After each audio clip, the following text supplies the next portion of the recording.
I stared at Mark Davidson across his mahogany desk, maintaining a neutral expression as he delivered the news with barely concealed satisfaction. His words hung in the air between us. We're restructuring the department and unfortunately, your position won't exist after next month. I saw his smirk grow wider. Quietly I said, I see. But before I could say more he continued, leaning back in his leather chair. You'll need to train your replacement. Jennifer starts tomorrow. I expect you to show her everything about running our marketing division. Our marketing division. The irony of his words almost made me laugh. If only he knew. My name is Sarah Mitchell and for the past 12 years I've been the marketing director at Davidson Tech Solutions. Or at least that's what everyone thought. The truth was far more interesting. 3 months ago I secretly purchased the entire company through a holding corporation I had built over the years.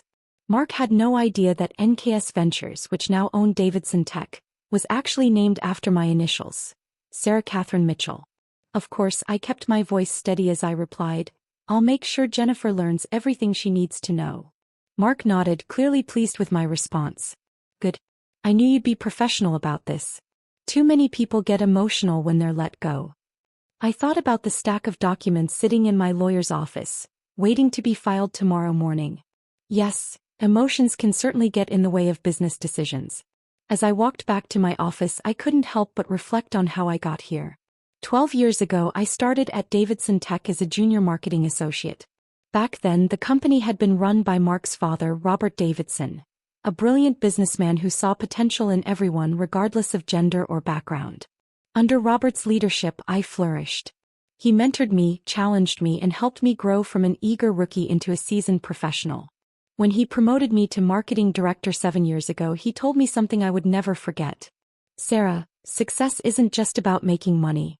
It's about building something that matters. But 3 years ago, Robert passed away suddenly, leaving the company to his son Mark. Mark immediately began dismantling everything his father had built. The inclusive culture, the emphasis on innovation, the focus on employee growth. All of it was replaced by a toxic environment of favoritism and short-term profit chasing. I watched talented people get pushed out, replaced by Mark's drinking buddies and golf partners. The company's reputation began to suffer, our market shares slipped, and our best clients started looking elsewhere. That's when I started buying stock. It had begun as a small investment, just a few shares purchased through my personal account. But as Mark's mismanagement continued, more shareholders started selling. I created NKS Ventures as a holding company and began acquiring larger blocks of shares, always staying just under the threshold that would require public disclosure. 3 months ago, when one of the major institutional investors decided to sell their entire stake, I saw my opportunity. Through a complex series of transactions orchestrated by my lawyer, James, NKS Ventures acquired controlling interest in Davidson Tech Solutions. He still doesn't suspect a thing. Later that afternoon, Maya, my best friend and the company's head of HR, asked me about the situation.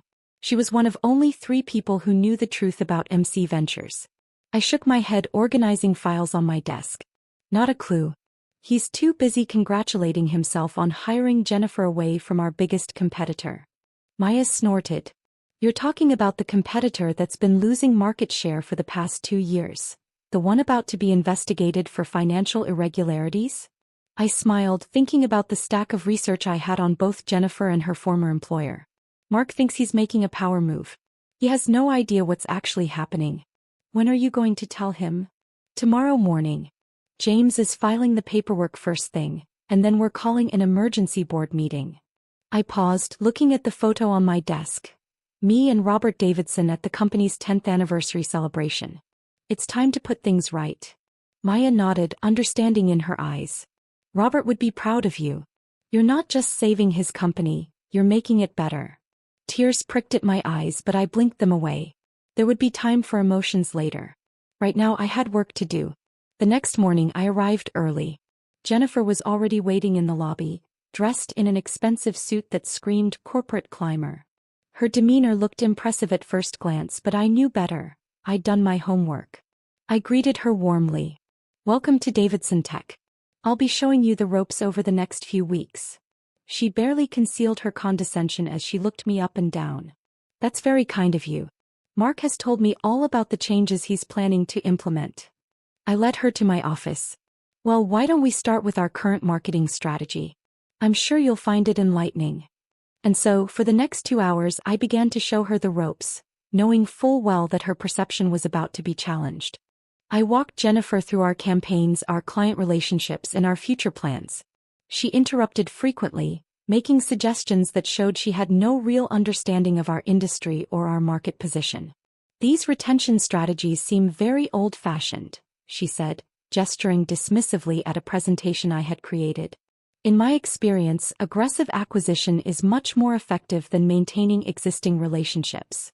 I made a note on my pad. Her attitude was confirming everything my research had suggested about her previous employer's troubles.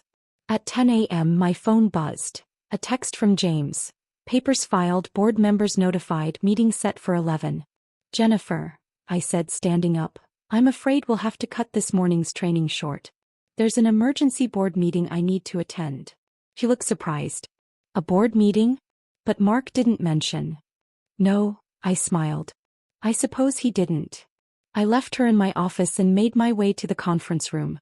Mark was already there, his face contorted with anger as he talked on his phone. What do you mean, emergency board meeting? I'm the CEO. I have to approve any board meetings. He looked up as I entered, quickly covering the phone with his hand. Sarah, what are you doing here? This is for executives only. I know, I said calmly, taking a seat at the head of the table. That's why I'm here. Before he could respond, other board members began filing in. I recognized most of them, the old guard who had served under Robert Davidson, now gradually pushed to the sidelines by Mark over the past 3 years. James Chin arrived last, carrying a thick folder of documents. He nodded to me as he took his seat. What's going on here? Mark demanded, looking around the room. I didn't authorize this meeting, I said, standing up. I did. The room fell silent as James began distributing documents to each board member. 3 months ago, I continued, voice steady, NKS Ventures acquired controlling interest in Davidson Tech Solutions. As of this morning, that acquisition is complete and fully documented with the SEC.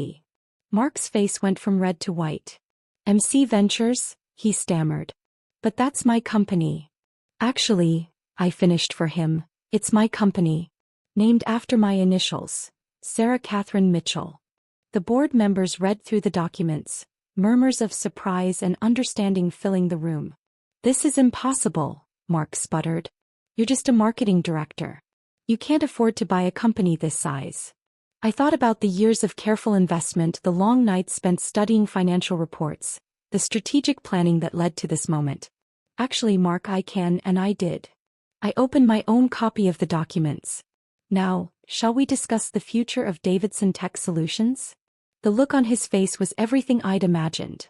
A mix of shock, rage, and dawning comprehension. But this wasn't about revenge.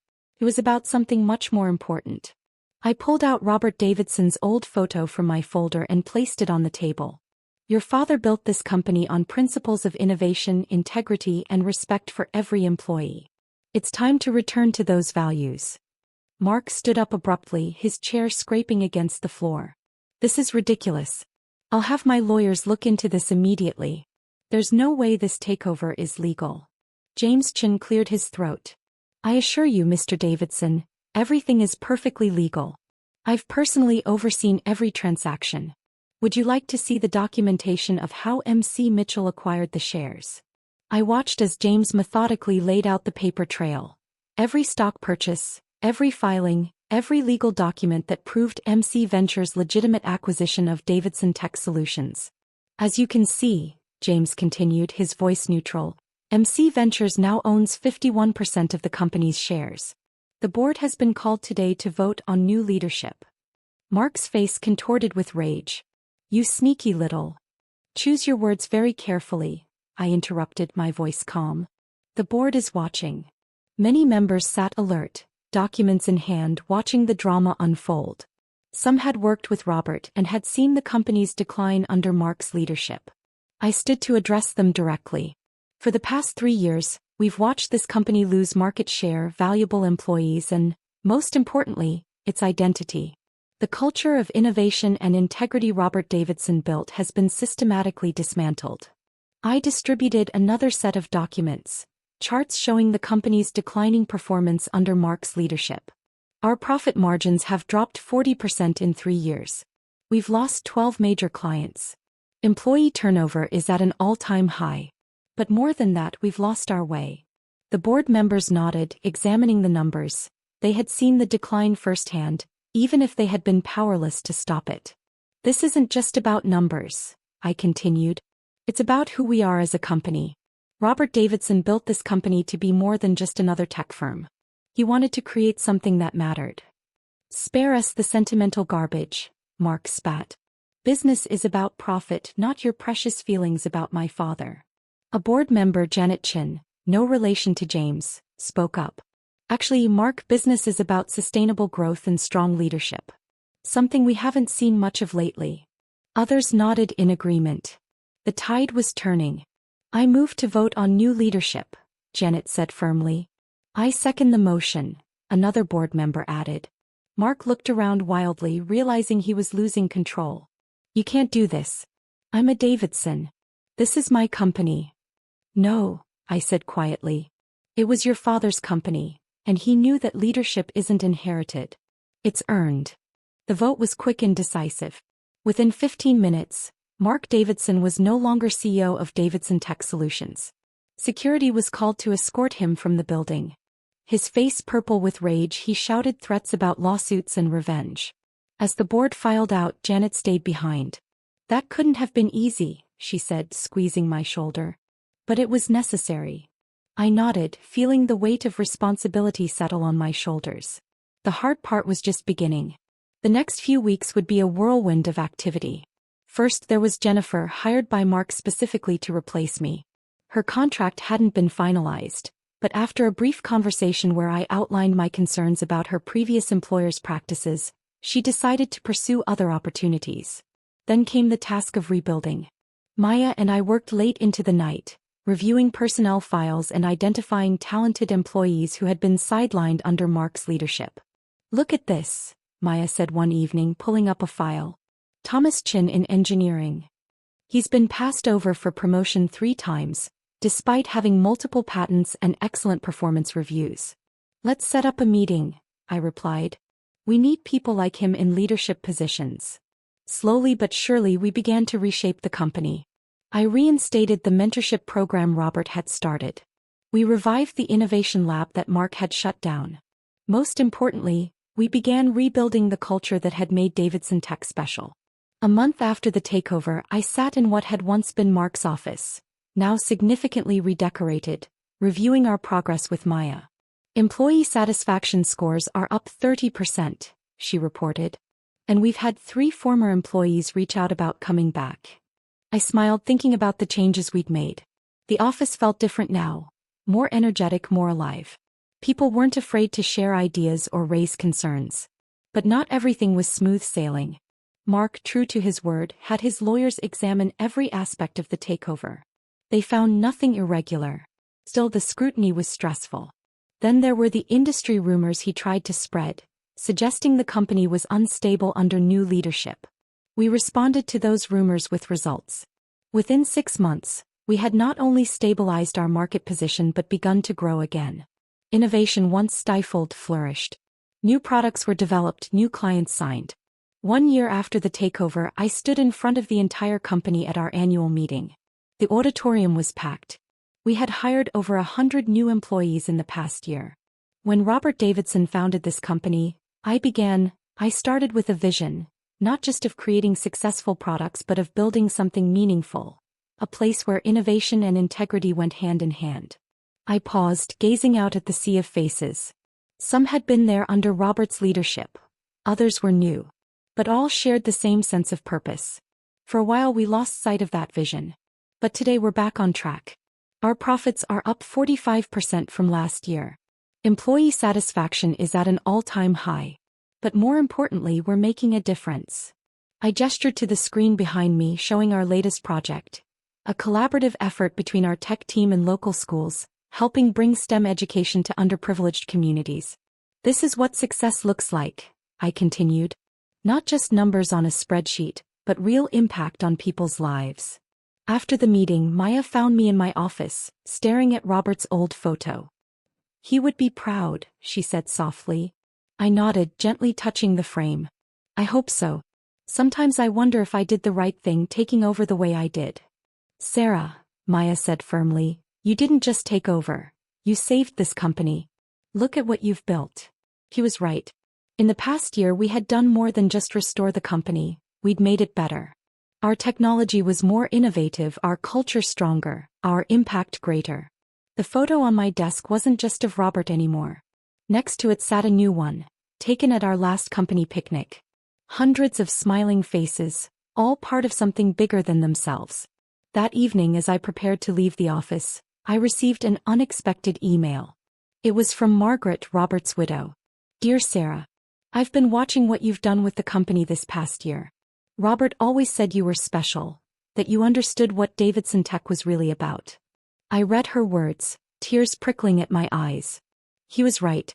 Thank you for keeping his dream alive, and for making it even better. With gratitude I replied. This was why I'd done it. Not for revenge against Mark, not for personal gain, but because some things are worth fighting for. The next morning I arrived early as usual. The office was quiet, at first. But it wouldn't stay that way. Soon the space would be filled with energy, ideas, and possibility. As I walked to my office, I passed the wall where Robert's old motto hung. "Success isn't just about making money. It's about building something that matters." I smiled, thinking about how far we'd come. Mark had thought he was pushing me out, forcing me to train my replacement. Instead, he had inspired me to become something more. Not just an employee, but a leader. Not just a marketer, but a visionary. Sometimes the best revenge isn't revenge at all. It's proving that you were right all along. That integrity, innovation, and respect aren't just nice words on a wall, but principles worth fighting for. As the office filled with employees, I heard the familiar buzz of creativity and collaboration. This was Robert Davidson's true legacy. Not just a successful company, but a place where people could grow, innovate, and make a difference. And now it was my legacy too.